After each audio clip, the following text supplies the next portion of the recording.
Astaghfirullah. Bismillahirrahmanirrahim. Assalamualaikum warahmatullahi wabarakatuh. Bihamdillah wassalatu wassalamu ala rasulillah wa ala alihi wa sahbihi wa mawalah wa la hawla wa la quwata illa billahi wa ba'd. Kita lanjutkan kajian kita, masih membahas tafsir singkat dari juz amma, dan kita masuk pada surah An-Naba. A'udzubillahi minasyaitonir rajim. Bismillahirrahmanirrahim. Rabbis samawati wal ardi wa ma bainahuma ar-rahman la yamlikuna minhu khitaban. Yauma yaqumur ruhu wal malaikatu saffan la yatakallamuna illa man adina lahu rahman wa qala sawaban. Dzalikal yaumul haq faman syaa'a attakhadha ila rabbih ma'aba. Inna anzarnakum adzaban qariba yauma yanzurul mar'u ma qaddamat yadahu wa yaqulul kafiru ya laitani kuntu turaba. Rabbis samawati wal ard wa ma bainahuma ar-rahman la yamlikuna minhu khitaba. Rabb yang telah memelihara langit dan juga bumi dan apa yang ada di antara kedua langit dan bumi. Dia adalah Maha Pengasih. Mereka tidak mampu pada hari itu berbicara dengan Dia. Yauma yaqumur ruhu wal malaikatu shaffa, yaitu pada hari ketika ruh dan para malaikat berdiri bersaf-saf. La yatakallamuna illa man adina lahu rahman wa qala sawaba. Mereka tidak diizinkan berkata-kata kecuali siapa yang telah diberikan izin kepadanya oleh Rabb yang Maha Pengasih, dan Dia hanya mengatakan yang benar saja. Dzalikal yaumul haq, itulah hari yang pasti terjadi, maksudnya hari kiamat. Faman syaa'a attakhadha ila rabbih ma'aba, maka barang siapa yang menghendaki, niscaya dia menempuh jalan kembali kepada Tuhan. Inna anzarnakum adzaban qariba, sesungguhnya kami telah memperingatkan kepadamu hai orang-orang kafir dengan azab yang sangat dekat kepada kalian. Yauma yanzurul mar'u ma qaddamat yadah, pada hari manusia melihat apa yang telah diperbuat oleh kedua tangannya. Wa yaqulul kafiru ya laitani kuntu turaba, maka orang-orang kafir pun berkata, alangkah baiknya seandainya dahulu di dunia aku menjadi tanah saja. Ma'asyiral muslimat yang dimuliakan Allah Azza wa Jalla, surah An-Naba ayat ke-37 ini dan juga seterusnya. Kita tahu ayat sebelumnya bicara tentang kenikmatan surga, kenikmatan yang Allah Subhanahu wa taala berikan kepada orang-orang yang bertakwa, di mana nikmat surga itu adalah kenikmatan yang kekal abadi. Tapi di surga itu tidak mungkin kenikmatan itu hilang, dan Allah Subhanahu wa taala akan memberikan balasan yang tidak akan pernah terputus selama di surga. lah kenikmatan yang begitu banyak, kenikmatan yang begitu indah, kenikmatan yang tidak terputus itu siapa yang memberikan kepada penduduk surga? Maka di sini dijawab, Rabbis samawati wal ardi. Yang memberikan semuanya adalah Rabb, pemelihara langit dan bumi. Wa ma bainahuma, dan apa yang di antara keduanya. Ar-Rahman la yamlikuna minhu khitaba, di mana yang Maha Pengasih mereka tidak mampu berbicara dengan Dia Allah Subhanahu wa taala. Jadi yang memberikan segala kenikmatan kepada penduduk surga adalah Rabb pencipta langit dan bumi. Dialah Allah Subhanahu wa taala. Dan kalimat Rabb isyarat kepada ar-rububiyah, bahwa Allah Subhanahu wa taala zat yang menciptakan, bahwa Allah Subhanahu wa taala zat yang menguasai dan juga yang mengatur. Itulah Rabb. Dialah yang menciptakan langit dan bumi, Dia pula yang menguasai keduanya, Dia pula yang mengatur keduanya. Ma'asyiral muslimat yang dimuliakan Allah Subhanahu wa taala,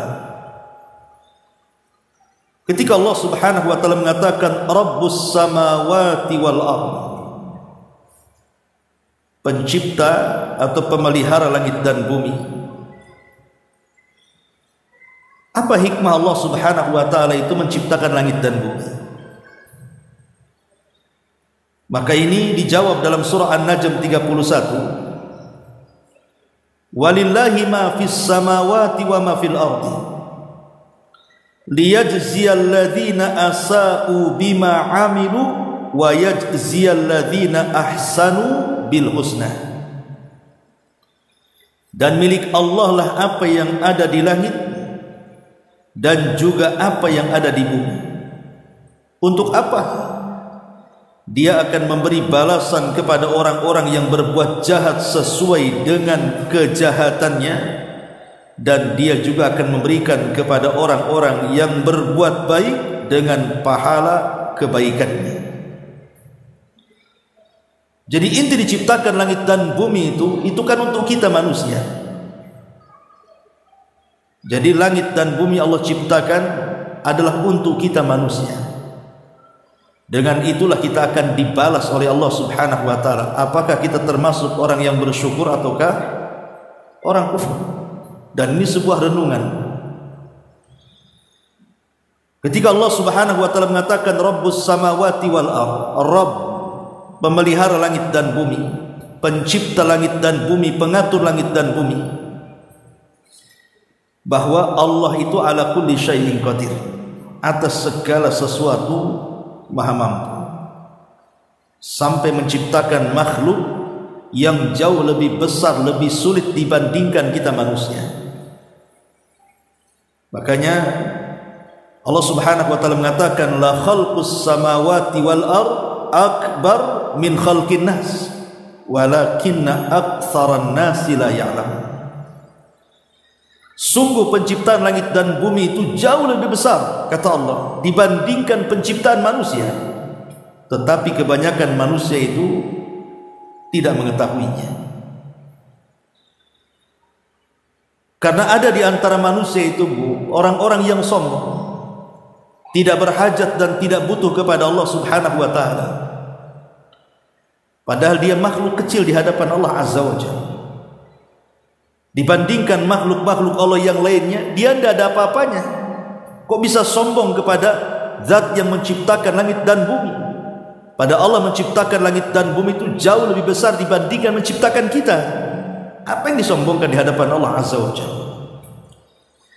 Langit sebesar itu, yang kata Abdullah ibn Mas'ud radhiyallahu anhuma, bahwa jarak antara langit dunia dengan langit berikutnya itu 500 tahun perjalanan.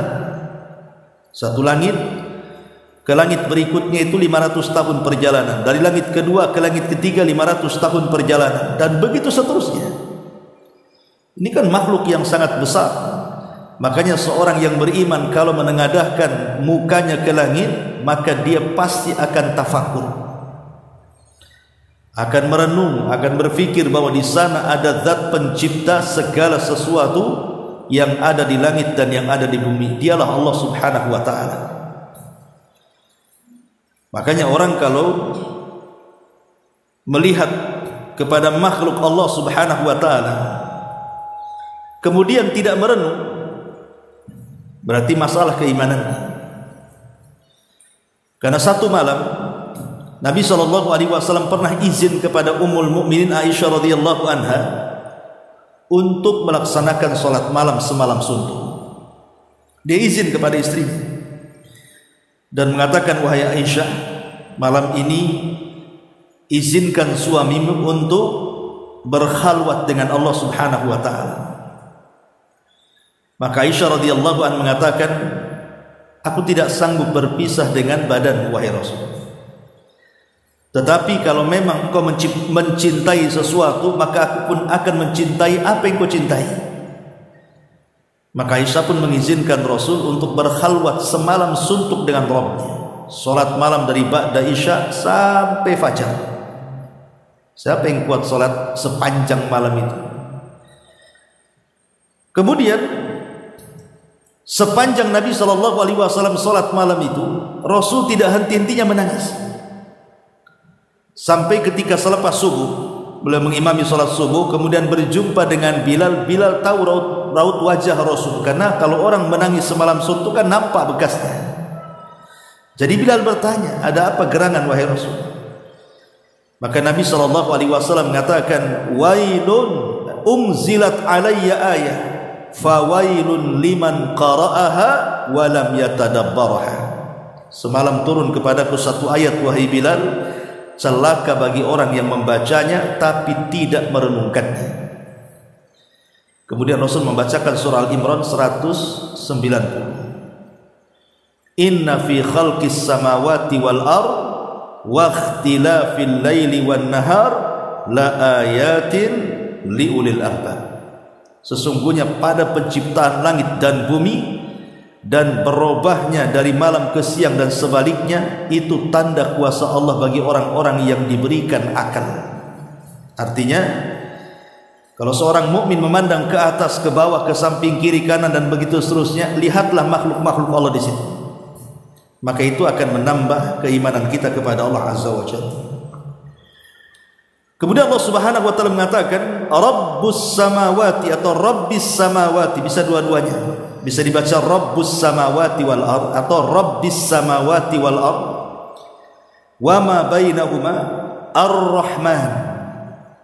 Di sini Allah Subhanahu wa taala memilih kalimat Ar-Rahman. Nama-nama Allah itu kan banyak.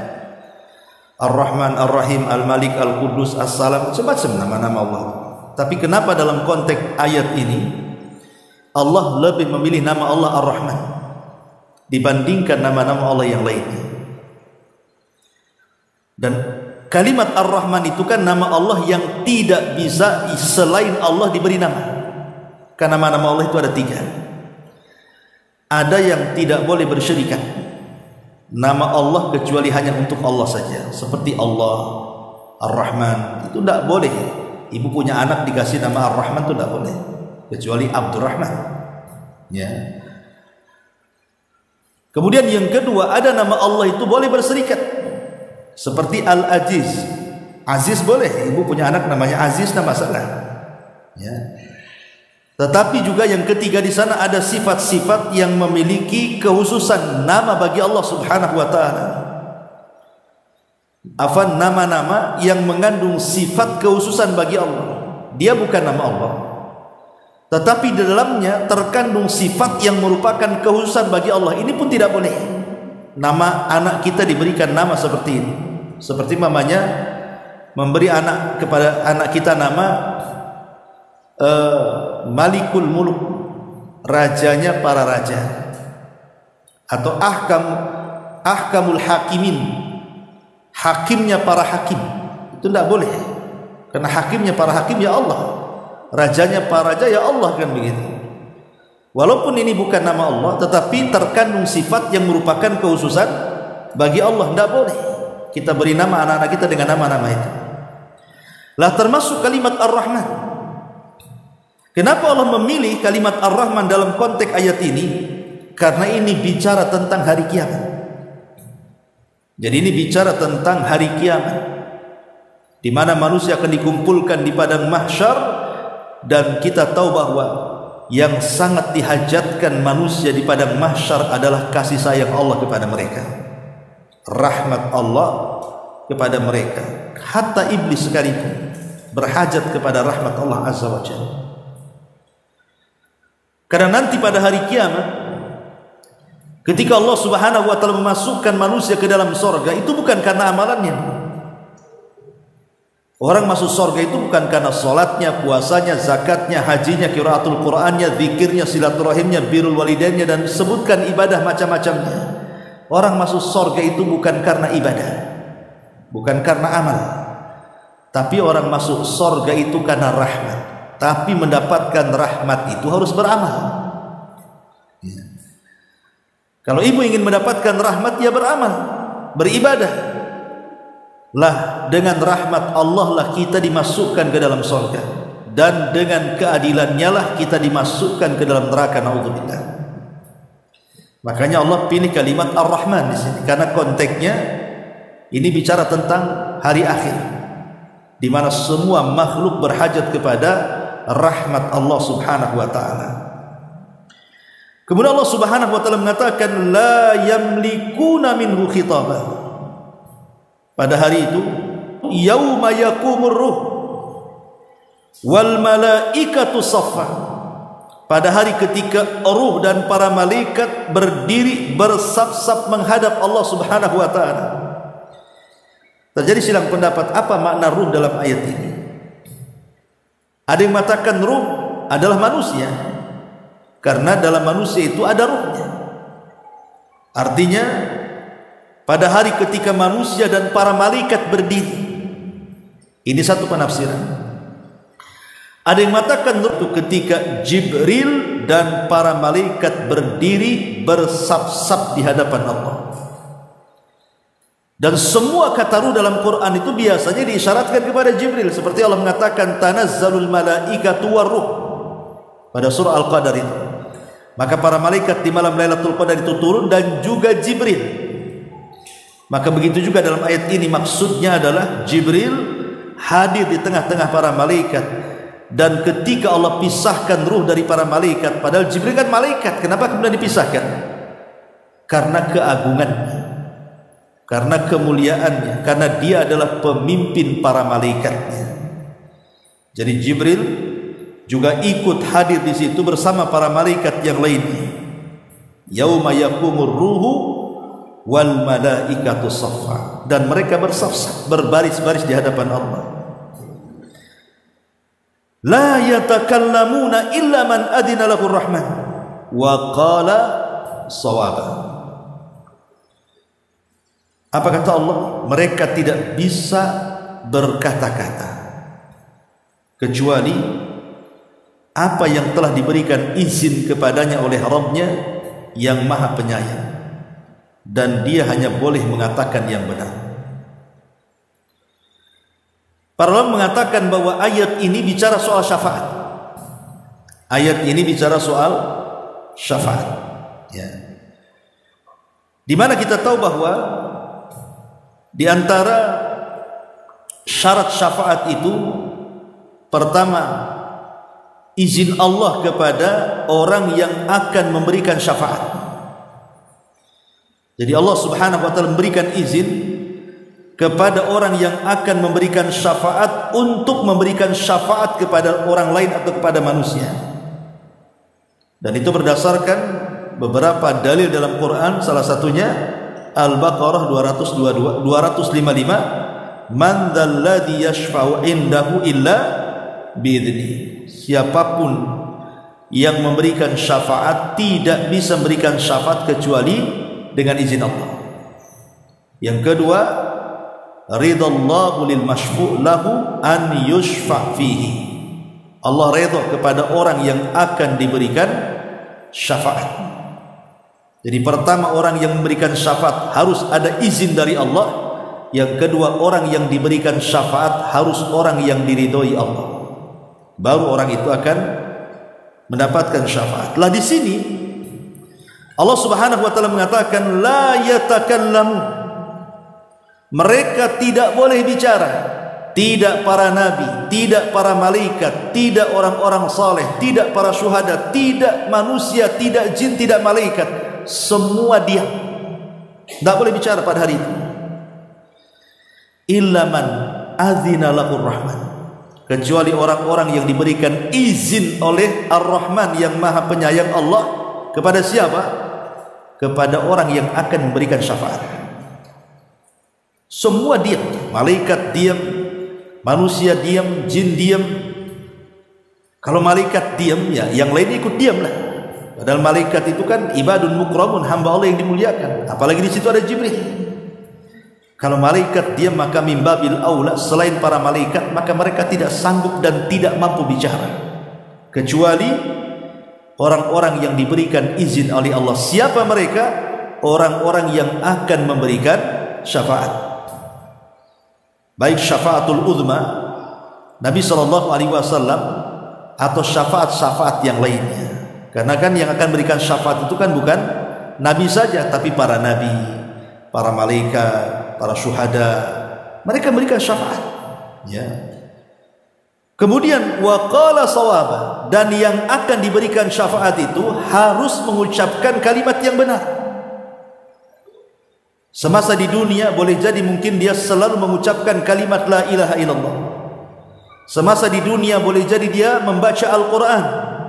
Semasa di dunia boleh jadi dia berdakwah, menyampaikan kebenaran dan mencegah kemungkaran.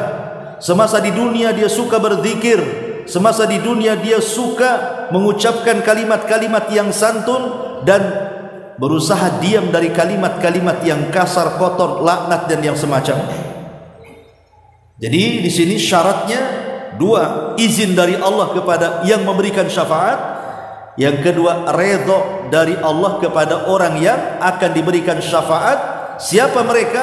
Orang-orang yang ketika di dunia mengatakan shawaba.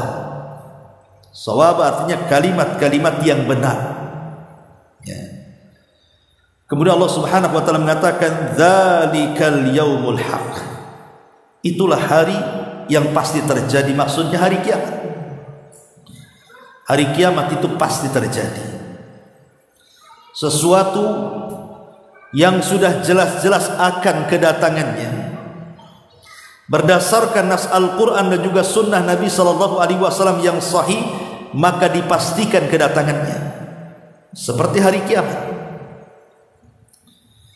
Kalau ada yang mengatakan, bagaimana orang yang meninggal dari zaman Adam sampai hari ini kok nggak kiamat-kiamat katanya. Kita katakan kiamat itu dekat dan pasti akan terjadi. Lah kalau kita yakin bahwa hari itu pasti terjadi, hari kehancuran alam itu pasti terjadi, hari musnahnya seluruh dunia ini, bahkan alam semesta pasti terjadi, faman sya'at takhadha ila rabbih ma'aba, maka barang siapa yang menghendaki kebaikan pada hari yang pasti terjadi itu, niscaya di dunia dia menempuh jalan bagaimana sampainya mereka kepada Rabbnya pada hari setelah kematiannya. Jadi sebuah pelajaran, seorang yang beriman itu kalau yakin dia akan mati, karena bagaimanapun kiamat yang pasti bagi manusia adalah kematian. Nabi mengatakan apa? Idza mata ahadukum faqad qamat qiyamatuh. Kalau salah seorang di antara kalian meninggal dunia, kata Rasul, berarti tegaklah kiamat kepadanya. Jadi kematian itu kiamat sughra, kiamat kecil. Dan itu sebuah kepastian. Bagaimana tidak pasti kematian itu, Bu? Hari-hari kita melihat orang mati. Setiap hari kan orang mati. Apalagi subhanallah hari ini saya lihat di berita, khususnya di Batam ini, ada saja kematian itu. Bahkan dalam sebulan ini yang bunuh diri di Barelang itu macam-macam orang tuh, sampai dikasih spanduk jangan bunuh diri di sini gitu. Sampai lo dikasih spanduk karena saking banyaknya orang yang loncat. Ada satu kemarin yang loncat tidak jadi mati. Rupanya bisa berenang pula dia. Akhirnya dibantu sama tim SAR. Ya. Itu namanya bunuh diri gagal. Orang bisa berenang kok bunuh dirinya dengan cara gitu ya nggak jadilah kan itu. Nah ini kan miris. Setiap hari ada orang bunuh diri. Setiap hari ada orang dibunuh. Setiap hari ada orang yang mati wajar. Berarti kematian itu memang sebuah kepastian. Gak mungkin orang diingkari kematian itu. Lah sebagaimana kita meyakini bahwa kematian itu pasti datang kepada siapapun, maka kiamat pun sama. Cuman entah kapan waktunya, wallahu alam. Tapi kiamat itu pasti akan datang. Sebagaimana kematian juga pasti akan menjemput siapapun. Lah kalau kita sudah tahu bahwa kita ini punya batas umur, bahkan dunia juga punya batas waktu, maka sudah selayaknya Allah katakan faman sya'at takhadha ila rabbih ma'aba. Mumpung kita masih hidup, carilah jalan bagaimana kita sampai kepada Allah Subhanahu wa taala. Makanya pernah saya ceritakan tentang kisah Fudail ibn Iyad rahimahullahu taala. Ketika itu dia berbincang dengan seorang kakek yang usianya sudah 60 tahun kan. Dia mengatakan, kam umruka ya fulan, berapa usiamu wahai fulan? Maka sang kakek ini mengatakan, sittuna sanatan, usiaku 60 tahun. Kata Fudail ibn Iyad, oh kalau begitu engkau sudah dekat perjalananmu menuju Allah Subhanahu wa taala. Karena sudah lama kamu ini hidup. Sekarang sudah 60 tahun, sementara umat Rasul itu umurnya berkisar 60 tahun sampai 70 tahun saja. Makanya Fudail mengatakan, oh kalau begitu engkau sudah akan dekat perjalananmu menuju Allah. Maka sang kakek ini mengatakan, inna lillah wa inna ilaihi rajiun, katanya. Ya imam, bukankah kita datang dari Allah dan akan kembali kepada Allah juga?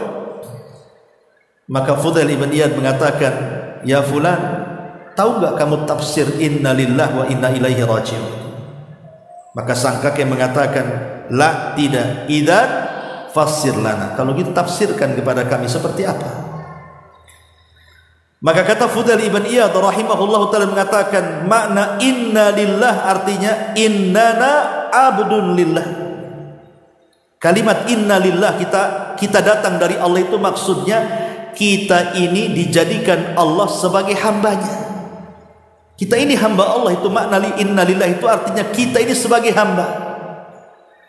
Wa inna ilaihi rajiun, dan kita akan kembali kepada Allah, maknanya kita akan ditanya soal penghambaan kita kepada Allah Azza wa Jalla.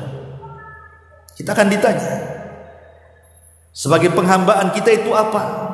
Sudah apa kita ini lakukan sebagai hamba Allah itu, melaksanakan hak-hak Allah sampai di mana?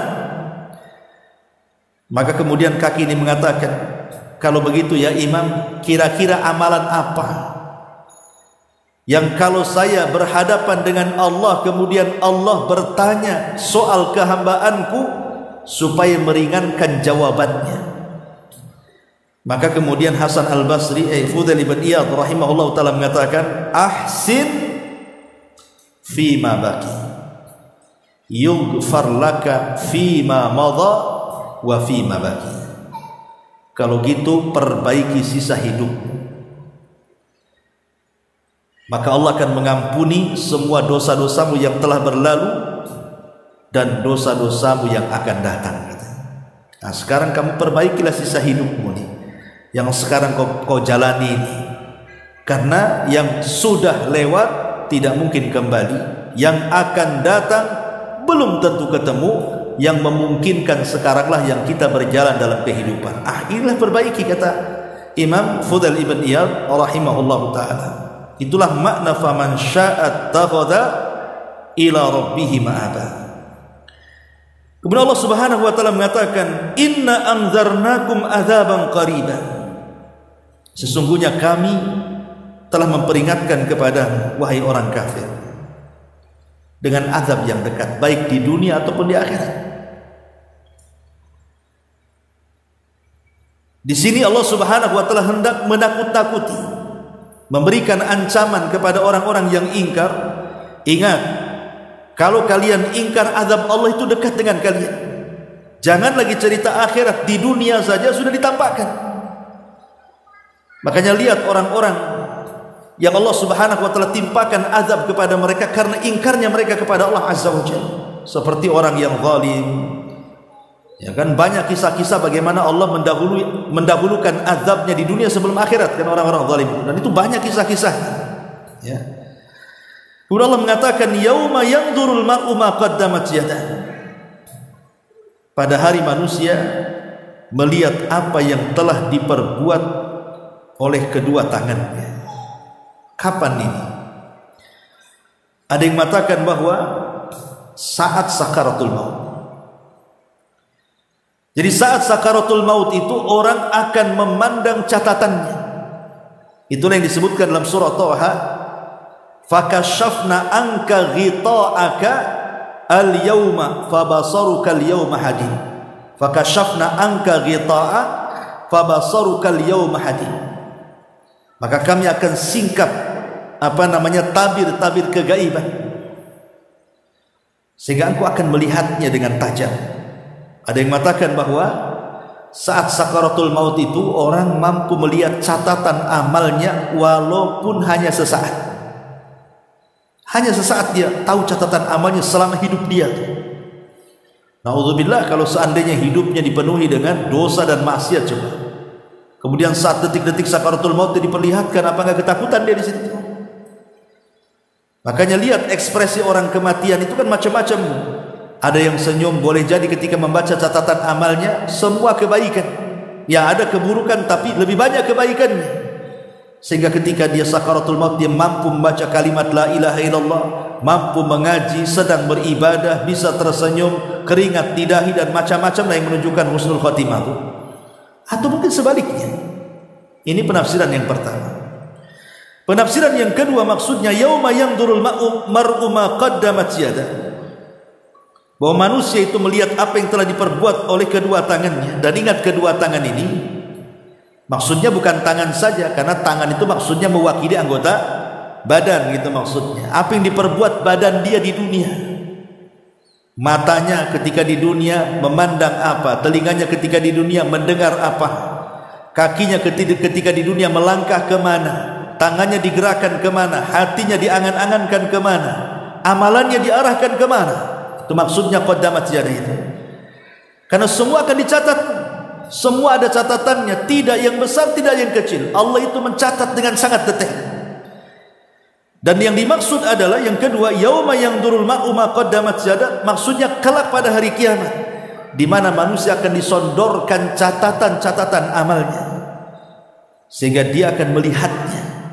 Disitulah yang disebut dengan peradilan Allah, atau dengan kata lain hisab. Ya, ada yang mudah hisabnya, ada yang sulit. Adapun yang mudah ditampakkan kepada dia seluruh amalannya, yang buruknya, yang baiknya ditampakkan. Tetapi ujung-ujung Allah mengatakan apa? Dulu di dunia ku tutupi aibmu, sekarang di akhirat ku ampuni dosa. Itu kalau hisabnya mudah. Tapi kalau hisabnya sulit, Bu, maka dia akan ditanya sedetail mungkin oleh Allah. Detail sekali. Sampai terjadi munaqashah, perdebatan, saling mengingkari. Maka itu hisabnya, alamat hisabnya sulit. Ma'asyiral muslimat yang dimuliakan Allah Subhanahu wa taala, Allah mengatakan wa yaqulul kafiru ya laitani kuntu turaba. Ada yang mengatakan orang kafir di sini maksudnya iblis. Jadi iblis berkata, alangkah baiknya seandainya dahulu aku menjadi tanah saja. Jadi al-kafir di sini maksudnya iblis. Iblis akan menyesali dirinya kelak pada hari kiamat. Tapi juga ada yang mengatakan zahir ayat adalah semua orang yang ingkar, orang yang kafir, selain orang-orang yang beriman, maka mereka akan melakukan penyesalan dan meminta kepada Allah, ya Allah, kenapa di dunia aku mati saja, habis itu dikubur jadi tanah, selesai, tidak ada pertanggungjawaban. Tapi dia juga mengatakan maksudnya kata-kata ini diucapkan saat orang-orang kafir menyaksikan hisabnya binatang-binatang yang dikumpulkan di padang luas pada hari kiamat. Jadi nanti Allah akan hidupkan semua binatang, baik yang kecil atau yang besar. Kemudian akan dihisab mereka untuk menunjukkan keadilan Allah. Jadi kalau ada dua kambing nih, satu bertanduk, satu tidak bertanduk.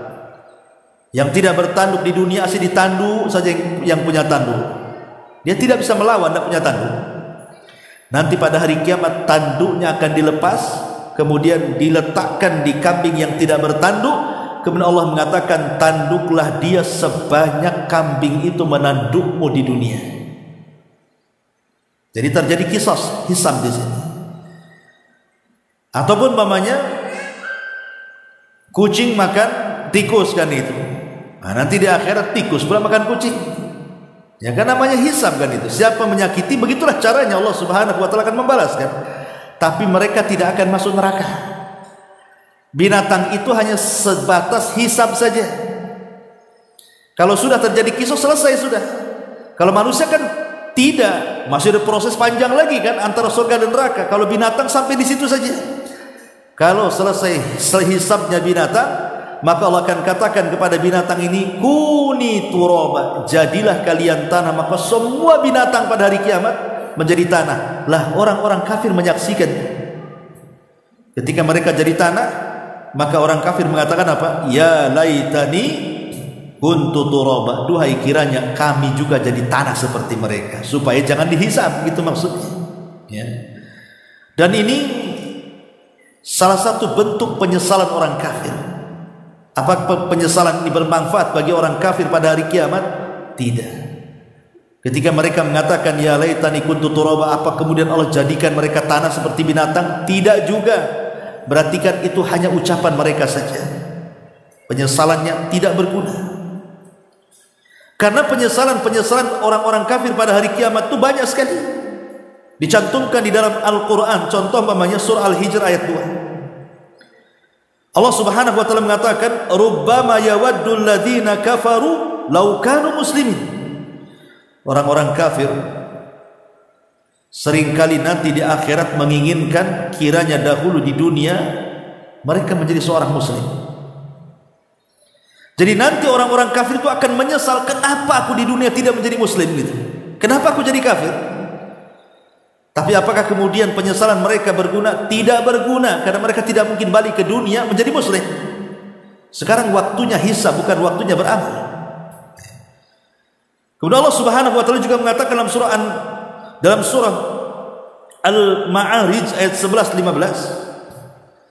yubassarunahu yawaddul mujrimu law yaftadi min adzabi yaumi idzin bibani wa sahibatihi wa akhihi wa fasilatihi allati tuwih wa man fil ardi jami'an thumma yunjih kalla innaha ladha. Sedang mereka saling memandang orang-orang kafir, sedang mereka saling memandang orang kafir, ingin kalau sekiranya dia dapat menebus dirinya dari azab itu dengan anak-anaknya, dengan istrinya dan saudaranya dan kaum familinya yang melindungi di dunia dan orang-orang yang di atas bumi seluruhnya, kemudian mengharap tebusan itu pada hari penyelamatannya. Maka Allah katakan sekali-kali tidak mungkin, sesungguhnya neraka itu adalah api yang sangat bergejolak yang menunggu kalian. Di dunia itu Bu, kalau ibu punya anak kena kes narkoba, auzubillah, ini kan contoh saja, kemudian ditangkap polisi, masuk penjara, pasti orang tua walaupun anaknya salah pasti ingin menebusnya. Berapa bayarnya supaya anak saya keluar? Atau ibu suaminya kriminal masuk penjara, walaupun tahu suaminya salah, kalau punya uang karena ibu cinta pasti ingin menebusnya. Itu di dunia. Tapi di akhirat terbalik. Bukan kita menebus anak yang jadi tebusan kita. Anak saya masuk neraka, keluarkan aku dari neraka katanya. Biar orang tua saya masuk neraka, tapi saya keluarkan. Jadi di akhirat terbalik-balik, itu di dunia kan enggak, ya kan? Itu mereka sampai seperti itu gitu. Tapi apakah kemudian ucapan mereka bermanfaat? Ya tidak juga, dan mustahil juga menjadi tebusan. Itu hanya omongan dalam bentuk penyesalan mereka karena tidak tahannya azab Allah Subhanahu wa taala. Kemudian juga disebutkan dalam surah Al-Mu'minun ayat 99, hatta idza jaa ahadahumul maut qala rabbirji'uni la'alli a'malu salihan fi ma tarak. Demikianlah keadaan orang kafir, sehingga apabila datang kematian kepada seseorang dari mereka, mereka mengatakan, ya Rabb, kembalikan kami ke bumi agar kami bisa beramal dari amal yang dulu kami tinggalkan. Mungkin mustahil, ya. Kemudian juga disebutkan dalam surah As-Sajdah ayat 12, walau tara idil mujrimuna naqisu ru'usihim inda rabbihim rabbana absarna wa sami'na farji'na na'mal salihan inna muqinun. Dan alangkah ngerinya jika sekiranya kamu melihat ketika orang-orang yang berbuat dosa itu menundukkan kepala mereka di hadapan Rabb mereka dan berkata, wahai Rabb kami telah melihat. Maksudnya melihat apa? Neraka. Kalau di dunia itu kan hanya cerita saja, bahwa neraka itu panas, bahwa neraka itu menyala, bahwa neraka ini itu dan, tapi dia tidak yakin, hanya mendengar. Sekarang betul-betul dia melihat neraka. Makanya dia mengatakan absarna, ya Rabb, sekarang kami sudah melihatnya. Wasami'na, bukan hanya melihat, mendengar suara gemuruhnya. Di dunia kita tidak bisa mendengar suara neraka. Sekarang sudah dengar.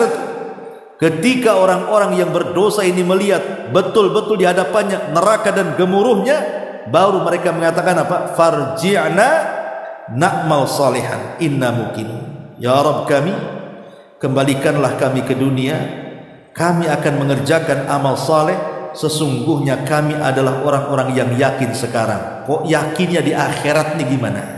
Yakin itu di dunia lah. Kalau yakin di dunia ada neraka, ya jangan seperti itu, ya. Beramallah amal yang baik. Kalau sudah di akhirat tidak ada penyesalan yang berguna untuk mereka, karena mustahil mereka akan dikembalikan ke dunia. Kemudian Allah juga mengatakan dalam surah Al-Munafiqun ayat 10, wa anfiqu mimma razaqnakum min qabli ayyatiya ahadakumul maut fayaqul rabbi laula akhartani ila ajalin qarib fa asaddaqa wa akum minas salihin. Dan belanjakanlah sebagian dari apa yang telah kami berikan kepadamu sebelum datang kematian kepada salah seorang di antara kalian. Lalu dia berkata, ya Rabb kami, seandainya kau kembalikan sesaat ke bumi, kata dia, maksudnya hidup lagi, maka aku akan bersedekah dan aku termasuk hambamu yang saleh. Mungkin mustahil, ya. Bahkan disebutkan juga dalam surah Yunus ayat 91-nya, hatta idza adrakahul gharaq. Ini cerita tentang Fir'aun. Hatta idza adrakahul gharaq qala amantu annahu la ilaha illa alladhi amanat bihi banu Israil wa ana minal muslimin. Ketika Fir'aun itu hampir tenggelam, hampir mati nih, dia berkata, ya Rabb, saya percaya bahwa tidak ada Rabb, tidak ada yang berhak diibadahi melainkan Rabb yang dipercaya oleh Bani Israel, dan saya termasuk orang-orang yang berserah diri kepada Allah. Tapi Allah katakan kepada Fir'aun apa? Al-an wa qad asait qabla wa kunta minal mufsidin. Al-an, sekarang wahai Fir'aun kau mau bertobat? Lah dulu di dunia ngapain saja gitu maksudnya?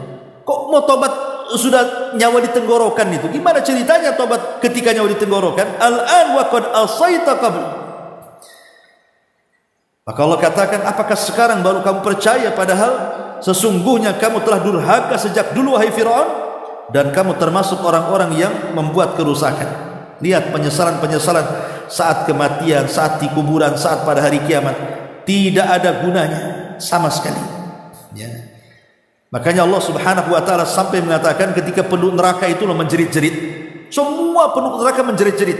Dan itu digambarkan dalam Al-Qur'an surah Fatir ayat 37 kan? Wa hum yastarihuna fiha. Saat mereka menjerit-jerit dalam neraka itu, Mereka mengatakan apa? Rabbana akhrijna na'mal salihan ghairal ladzi kunna na'mal. Ya Rabb kami, keluarkanlah kami, niscaya kami akan melakukan amal saleh berbeda dengan yang telah kami kerjakan dahulu. Dan banyak lagi orang-orang kafir itu akan menyesal. Sekarang kenapa Allah tidak kabulkan? Kan Allah bisa saja kabulkan, Allah ciptakan lagi dunia, kemudian Allah keluarkan orang kafir, dibalikan ke dunia. Mungkin bagi Allah, mungkin kalau Allah mau. Tapi mustahil bagi manusia, karena kalau orang sudah masuk neraka dan termasuk orang-orang yang secara takdir dikekalkan di dalamnya, tidak mungkin dia kembali lagi keluar dari neraka. Tapi kalaulah seandainya Allah kabulkan permintaan mereka ingin balik ke dunia, Allah buat dunia baru, Allah kembalikan orang kafir ke dunia baru, kira-kira ucapan mereka itu benar atau enggak? Maka dijawab dalam Al-Quran surah Al-An'am ayat 28. Walau ruddu la'adu limanuhu anhu wa innahum lakadzibun. Sekiranya mereka dikembalikan ke dunia, tentulah mereka kembali kepada apa yang mereka telah dilarang mengerjakannya, dan sungguh mereka adalah para pendusta. Jadi orang-orang kafirnya kalau dikabulkan, dikeluarkan dari neraka, dibalikan ke dunia, itu nggak akan beriman dia. Inilah jawaban, Bu, kalau ada orang bertanya kepada ibu seperti ini. Mana keadilan Allah, kata. Pamannya ada orang kafir nih, usianya baru 20 tahun. Berarti dari balik ke 20 tahun itu 5 tahun kan itu. Tiba-tiba dia mati di atas kekafiran. Kemudian Allah masukkan ke neraka. Tiba-tiba dia tidak dikeluarkan dari neraka karena dia kafir. Adil di mana? Masa berbuat dosanya 5 tahun masuk nerakanya seumur umur? Kan gak adil Allah di sini kan? Kira-kira ibu jawab apa? Jawablah dengan ayat ini. Sebab orang-orang kafir itu kalau masuk neraka, kemudian dikeluarkan dari neraka, dikembalikan ke dunia, maka dia akan kafir lagi. Tidak akan berubah. Karena Allah yang katakan walau ruddu la'adu lima nuhu anhu wa innahum lakadzibun. Kata Allah Subhanahu wa taala, sekiranya mereka dikembalikan ke dunia, tentu mereka akan kembali kepada apa yang mereka telah larang mengerjakannya, dan mereka sungguh orang yang berdusta. Makanya penyesalan mereka tidak ada gunanya. Wallahu a'lam bishawab. Ini di antara penafsiran singkat dari surah An-Naba yang terakhir. Taib. Subhanallah bihamdika asyhadu an la ilaha illa anta astaghfiruka wa atubu ilaik. Allahu ta'ala alam.